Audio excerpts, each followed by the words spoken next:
When Christians show up to a lecture by everyone's favorite fake debater, Nايk, they often ask him about Jesus' crucifixion. And ذاكر gives a pretty silly response. He says, for Muslims, the Quran is clear that Jesus wasn't killed and wasn't crucified.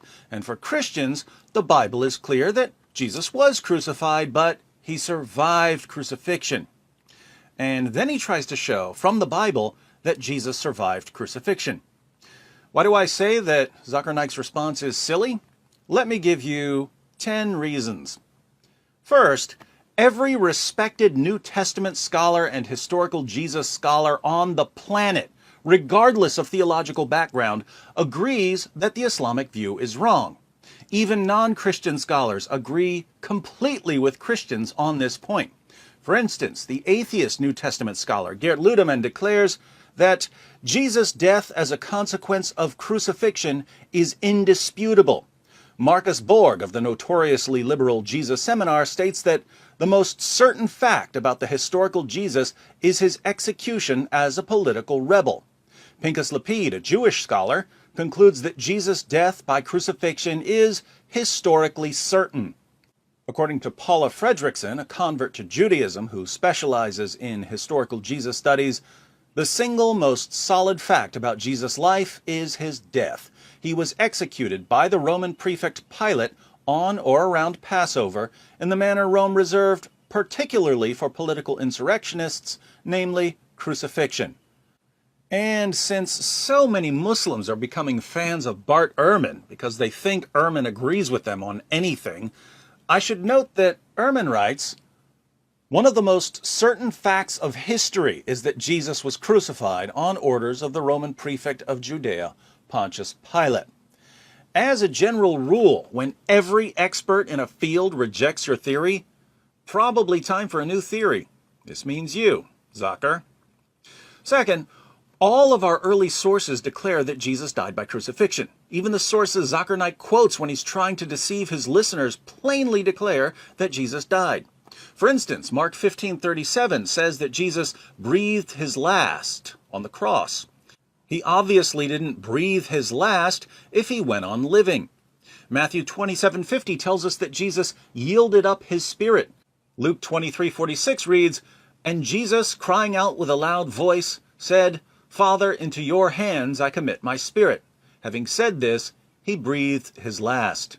John 19:30 says that Jesus bowed his head and gave up his spirit. All of the books that Náik quotes to show that Jesus didn't die explicitly state that Jesus died.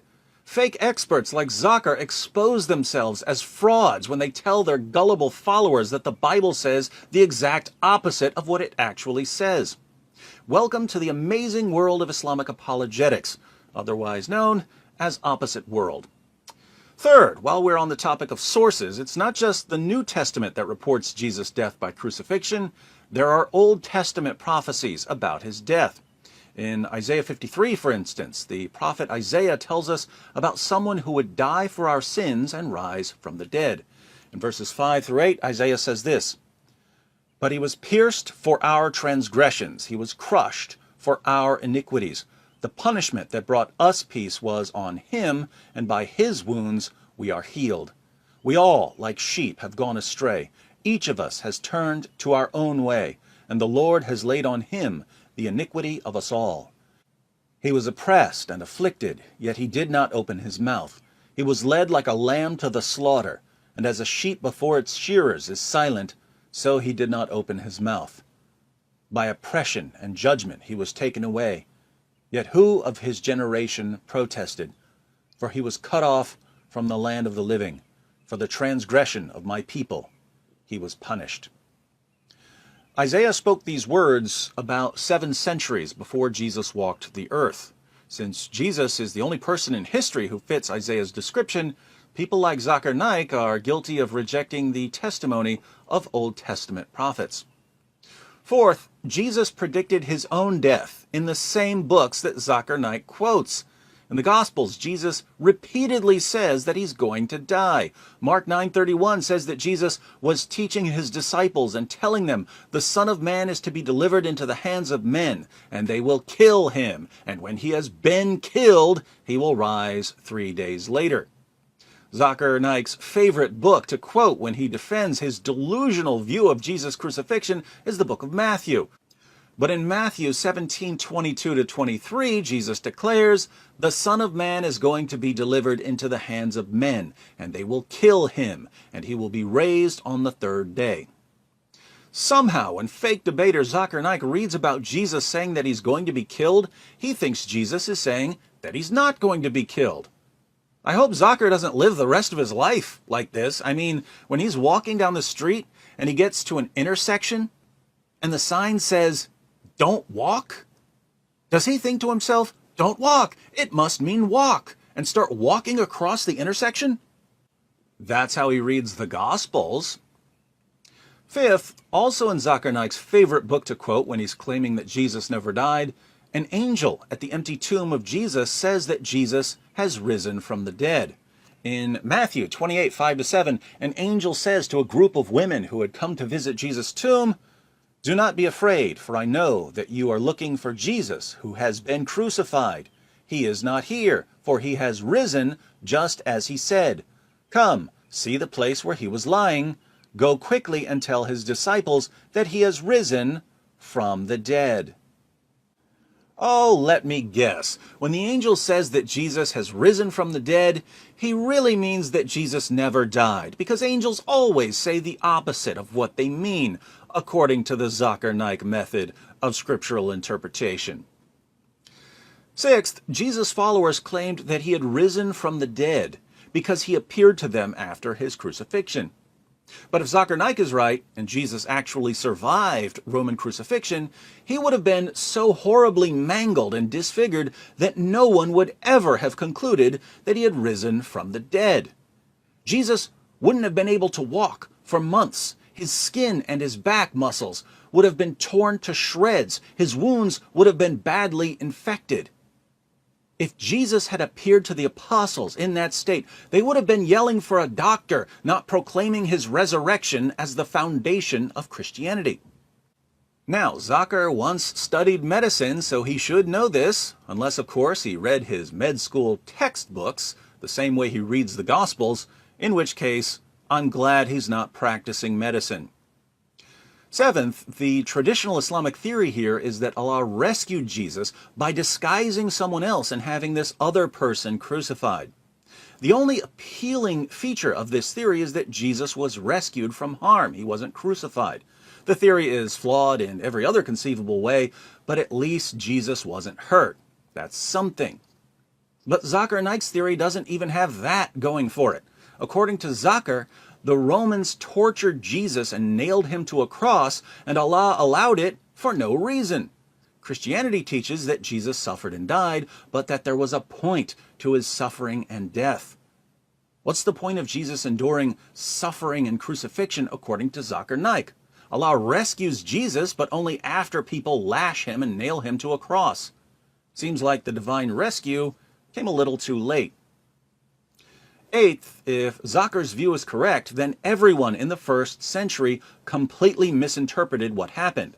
Jews, Christians, and Romans were all convinced that Jesus died on the cross, and yet Allah did nothing to correct this view. Jesus did nothing to correct this view. So by miraculously taking Jesus away after the crucifixion, Allah was leaving everyone in a state of error and ensuring that future generations would believe that Jesus died by crucifixion. Since Jesus' death by crucifixion is foundational to Christianity, Allah helped start Christianity by misleading people about Jesus' death. No wonder ذاكر feels so comfortable misleading people. He gets it from his God. Ninth, think about how inconsistent Muslim apologists have to be in terms of methodology. ذاكر goes to the New Testament to support his claims, but then he ignores all the verses that refute his claims. So what's his method when he reads the Bible? Cherry pick the verses that you can use, ignore the verses that contradict what you're saying. Would he allow us to use this method with the Quran? Suppose someone quotes Surah 9, verse 5 of the Quran, "Slay the infidels wherever you find them." What's ذاكر Naik going to say? Oh, you have to look at the context of Surah 9. You have to look at the surrounding verses. You have to look at other verses in the Quran. You have to look at the historical situation. Guess what? I agree completely. These are basic rules of interpreting a text. But when Muslims go to the Bible, they throw out the most basic rules of scriptural interpretation. Why? Because they have to. An incoherent position can only be defended with an inconsistent methodology. Surprise, surprise, Islam's top apologists are thoroughly inconsistent. 10th, even if we throw reason and logic and facts and scholarship out the window and believe all the ridiculous things ذاكر Naik tells us, Islam still turns out to be false. The point of bringing up the crucifixion is to show that the Quran is wrong when it claims that Jesus wasn't crucified. But even if we believe everything ذاكر says about Jesus' crucifixion, we still have to conclude that the Quran is wrong. If Jesus was nailed to a cross, but somehow survived, the Quran is wrong when it says that Jesus wasn't crucified. Hence, Christians can listen to ذاكر's entire presentations and reply, "Thank you, Dr. Naik, for proving that Muhammad was a false prophet."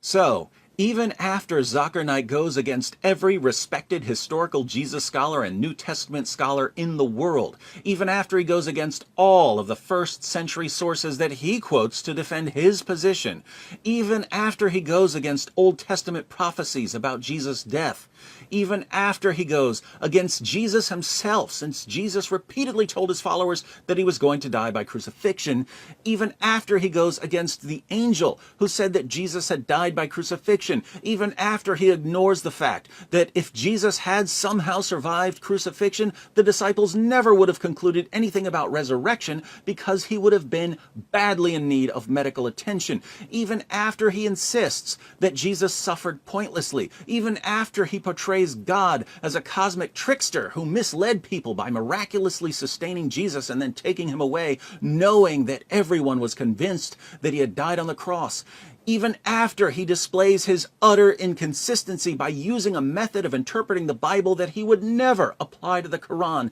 even after all of this, Islam still turns out to be false.